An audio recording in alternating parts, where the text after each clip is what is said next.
Bonjour, suite de l'apprentissage Premiere Pro Creative Cloud. Aujourd'hui, on va s'intéresser aux titres. Les titres, c'est aussi ce qu'on appelle les synthés. C'est tous les générateurs de texte qu'on peut mettre sur une vidéo pour, par exemple, mentionner le nom d'une personne, ou situer un lieu, ou mettre un titre au début, mettre un générique à la fin. Enfin, vous voyez, tout ce qu'on appelle les titres. Et il faut savoir que dans Premiere Pro, pour créer un nouveau titre, le plus simple, c'est d'aller dans Fichier ici, Nouveau, et d'aller dans Titre ici, avec un raccourci clavier qui est Pomme T pour ceux qui sont sur Mac, ou CTRL T, je rappelle, pour ceux qui sont sous Windows. Alors si je clique ça, il y a une fenêtre de nouveau titre ici qui s'ouvre, une fenêtre qui propose des réglages vidéo qui a priori sont ceux de votre séquence, et a priori on va les garder, sauf cas exceptionnel, mais ça nous propose aussi de nommer un petit peu le titre. Alors là, moi c'est un titre que je veux faire, c'est sur une séquence de mon film Cameroun sur le gaz. Donc je vais mettre Central Gaz, voilà, Central Gaz, je vais l'appeler comme ça. Donc je donne le titre, je clique sur OK. Et là, lorsqu'on clique sur OK, une autre fenêtre d'édition de titre s'ouvre cette fois, avec en fond l'image vidéo. Où est votre tête à ce moment-là? Regardez, par exemple, si je change l'image vidéo, si je la change de place, regardez ici, si je bouge ma tête vidéo, si je la mets un peu plus loin sur le plan suivant c'est actualisé ici dans la fenêtre d'édition des titres. Alors, pour créer un titre, on clique sur le T qui est en haut à gauche ici, l'outil texte en fait, voilà, et on se met là au milieu. Par exemple, je vais mettre mon titre en haut ici, et on tape, par exemple, Central Gaz, qui est mon titre. Le souci ici, c'est qu'on ne voit pas beaucoup le titre, parce que d'une part il est blanc, et que d'autre part on va voir que la police n'est pas terrible. Mais on va changer sa couleur ici, regardez, sur la droite, tout se change ici. Alors la couleur ici, hop, on va par exemple la mettre en jaune, comme ça, on va choisir un jaune bien cliquant, comme ça. Quoique non, il n'est pas très... voilà, jaune plutôt comme ça. Voilà, ici, hop, vous voyez, en jaune on le voit mieux. Et puis on va lui mettre une ombre. Il faut toujours mettre voilà, une ombre ici sur un titre pour le décoller un petit peu du fond de l'image. Donc je mets une ombre, vous voyez, quand je peux régler ici son opacité à l'ombre, hop, voilà, plus ou moins opaque, également sa distance, regardez ici. Mais c'est pas mal comme ça. Alors ce qu'on aperçoit également, c'est que la police n'est pas terrible, parce qu'en fait la police qui est utilisée, c'est la première police qui est présente par ordre alphabétique dans votre ordinateur. Donc c'est pas seulement celle que vous voulez. Donc c'est le premier truc qu'on va changer ici. Au lieu que ce soit du 08 Underground, moi ce que je voudrais mettre par exemple, c'est une police beaucoup plus visible. Genre par exemple, j'aime bien mes polices Gobold comme ça, Gobold Gold. Hop, regardez. Et puis j'ai fait une petite erreur de frappe également, c'est un N qu'on va mettre ici. Central Gaz. Une fois que j'ai fait ça, j'ai aussi changé la taille. Alors la taille ici, c'est là-dedans également qu'on peut la... Ici, c'est ici qu'on la change, la taille. Hop. Vous voyez que je la grossis comme ça, la taille. On peut la grossir tant qu'on veut, c'est ça qui est bien. Regardez, même jusqu'à dépasser. Et ensuite, on repasse par l'outil flèche qui est en haut à gauche ici, ou le raccourci clavier CV, je vous le rappelle, pour recentrer comme ça notre titre. Vous voyez, avec ce qu'on voit ici, qui sont les marges. Ça, c'était les marges de sécurité pour l'underscan. Ce qu'on appelait l'underscan, c'est les téléviseurs. La marge de sécurité, c'est que les vieux téléviseurs, on ne voyait que cette partie-là de l'image. Maintenant qu'on est beaucoup sur le web, on voit plutôt la totalité de l'image. Et le deuxième, ici, la deuxième marge, c'est avec les vieux téléviseurs qui souvent coupaient l'image en underscan ici. On prenait la précaution d'avoir des titres qui ne sortaient jamais de cette deuxième limite. Donc globalement, on respecte toujours cette règle, même si elle est un peu plus obsolète maintenant qu'on travaille sur le web souvent. On essaye de rentrer les titres toujours dans ces limites-là. Voilà. Donc vous voyez, le Central Gaz, je peux plus ou moins le mettre au haut, ou je peux le mettre ici vers le bas. Je trouve que ce sera plus joli de le mettre ici, par là, ici, comme ça. Et puis je peux continuer, regardez ici, à faire des contours si je le veux, c'est pas le jouer. Je peux vraiment jouer avec tout ce que je veux ici, l'interlignage si je veux de lignes, l'aspect, le corps de police, encore une fois ici, ça va être la taille, mais j'étais bien comme j'étais comme ça. Vous voyez qu'on peut régler pas mal de choses ici à droite, y compris l'arrière-plan, c'est-à-dire que l'arrière-plan, on peut choisir de l'enlever ou de le mettre ici, regardez comme ça, ou de choisir de mettre un autre arrière-plan.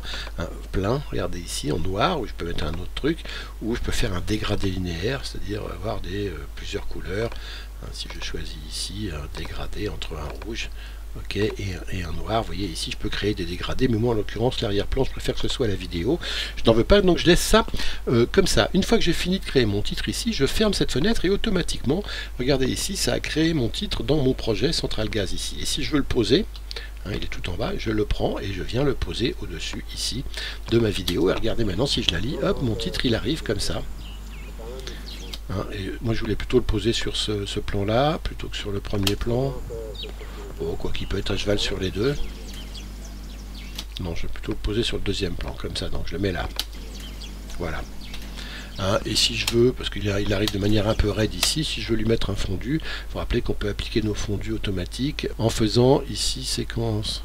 Appliquer la transition vidéo D, et vous voyez que je mets un fondu enchaîné, regardez ce qui me permet, hop, c'est le fondu par défaut, et ici de faire disparaître également le titre, comme ça. Et si je veux le régler, le fondu ici, pour que l'apparition et la disparition soient plus rapides, je fais comme ça, et là regardez, j'ai un beau titre qui arrive, et qui va sortir ici. Il est sur 3 plans, ce qui est un peu beaucoup, donc je vais un peu le réduire un peu en taille également, plutôt le mettre sur 2 plans comme ça. Voilà. Donc voilà comment on fait un titre. Si ensuite je veux le changer, hein, si je veux changer quelque chose, il me suffit de redouble-cliquer dessus et je réouvre ici. Voilà. Et puis si je veux changer par exemple la position, je fais ça et je referme. Et regardez ici, hop, la position, elle a changé, elle est désormais en haut. Et je fais en fait un pause Z parce que je l'ai mis mieux en bas. Et vous voyez qu'on peut le modifier en double-cliquant dessus. On peut aussi double-cliquer ici, hein, c'est pareil, l'effet est le même.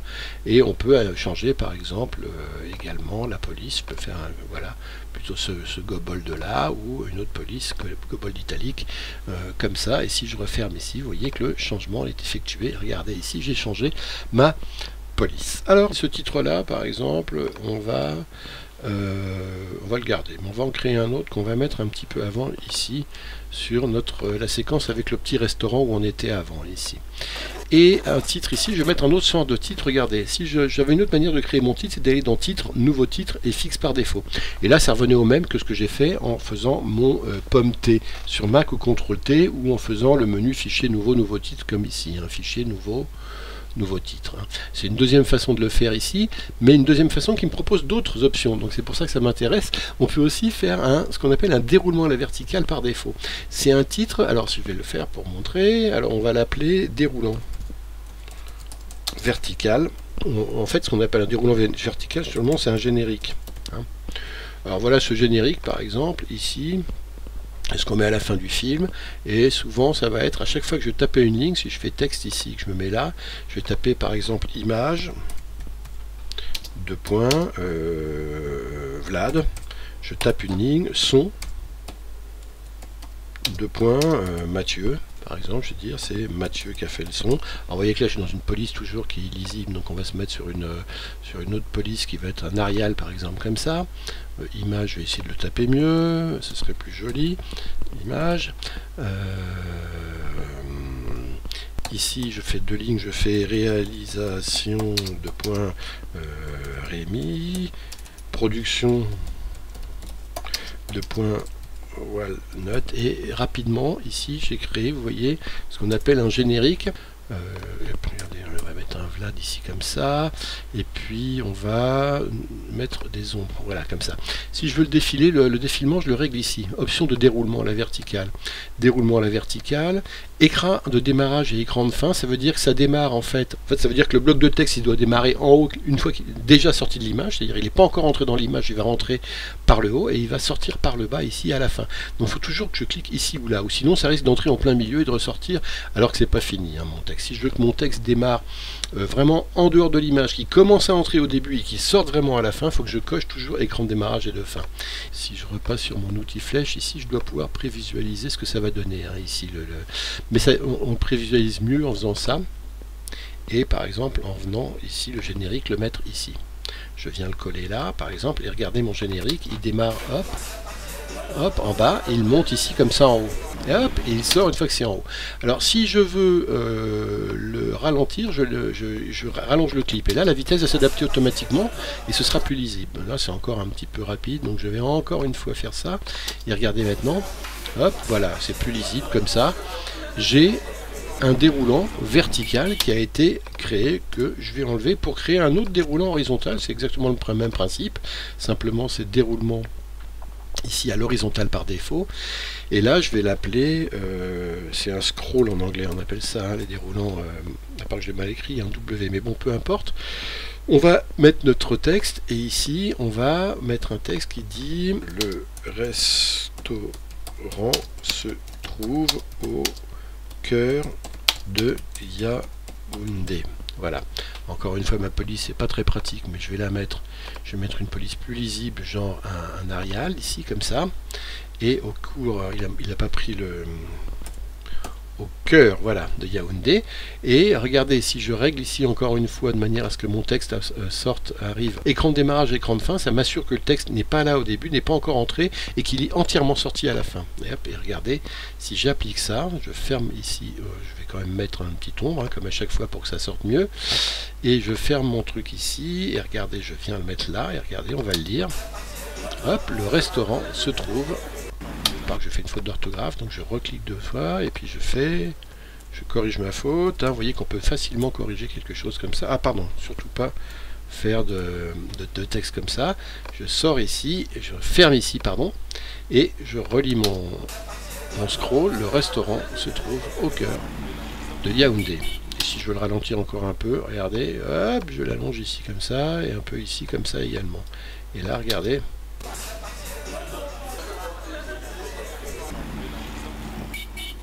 Voilà, il a le temps de sortir tranquillement. Et si je veux encore une fois le replacer, parce que je m'aperçois qu'ici il n'est pas terriblement placé, je fais ça et je le descends encore un peu plus pour le mettre en limite ici de la ligne, hein, du cadre de réserve. Et vous voyez comment très rapidement on peut créer un texte qui défile vers le bas, comme ça.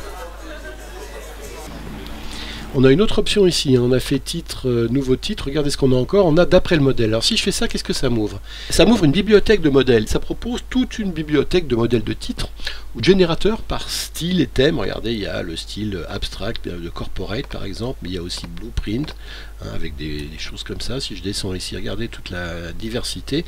On est dans le style business ici, on a un cadre professionnel, liste professionnelle. Alors là, c'est des, voilà, ça ici, c'est un, voilà, par exemple, si j'applique celui-là, hein, je vais voilà, faire ça, je lui donne pas de titre, hein, pour le moment. Regardez, ça s'est superposé à mon image comme ça. Et là, par exemple, bah, je vais mettre Yaoundé, et puis ici, mon texte, c'est restaurant, pour dire que c'est un truc sur un restaurant de Yaoundé. Ici, en passant par l'outil flèche, je peux changer ma case restaurant, le mettre par exemple ici, et mon Yaoundé, outil flèche, je peux lui aussi le mettre à gauche comme ça. Si on est sur les styles de texte ici, on peut s'amuser à changer le style de texte ici. Hop, je peux entièrement aussi m'amuser avec tous les styles de texte qui sont en mémoire ici. Celui-là par exemple, ou celui-là. On peut aussi changer le style, hein, si on veut aussi changer le style ici. Cette fois-ci, regardez, on va dans titre et dans modèle, où on sait Pomme J pour Mac ou CTRL J pour PC, hein, pour Windows, et là on va choisir un nouveau modèle. Par exemple, je vais plutôt prendre un Lagerfeld. Les Lagerfeld, c'est des titres inférieurs comme ça. Alors je vais prendre plutôt celui-là, allez non, celui-là. Voilà, celui-là par exemple, on va prendre, et ça me change tout, à part qu'il faut que je renomme mon truc, hein. J'ai perdu mon titre, donc il faut que je le rappelle, restaurant, et Yaoundé on l'oublie ici, c'est un autre modèle. Mais vous voyez comment également on peut, ici on a une autre police par défaut, mais qu'on peut rechanger en mettant une autre police, MT Extra c'est pas vraiment ce qu'il fallait, mais Mark Paint non plus, mais on va par exemple faire un Lucia Fax si je vais avoir cette couleur là. Donc vous voyez les modèles, comment on peut utiliser et les changer ici en jouant dans modèle. On peut aussi changer les modèles ici en cliquant là, et hop, je reviens sur ma série de modèles ici et je vais rechanger mes Lagerfeld qui sont les tiers inférieurs comme ça, et je vais par exemple prendre celui-là que j'aimais bien à la place.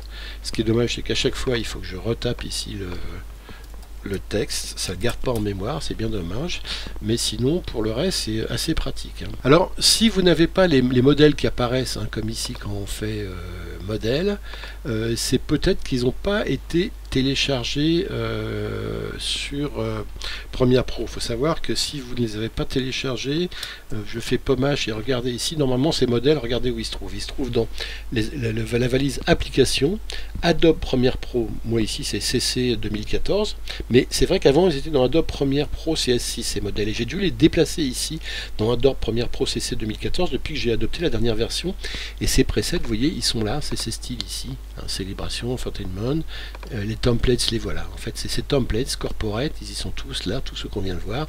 Toutes ces valises-là, il faut que vous les ayez, hein, dans votre application Adobe Premiere Pro valise preset pour pouvoir les retrouver comme on le fait là dans notre logiciel Premiere. Voilà, c'est tout pour aujourd'hui. On verra dans le prochain tutoriel comment modifier, hein, maintenant qu'on a créé les modèles, comment les personnaliser plus précisément, voir tous les petits détails, comment créer des gradients et tout ça. Tout ça fera l'objet donc d'un nouveau tutoriel sur les titres. Merci et à bientôt.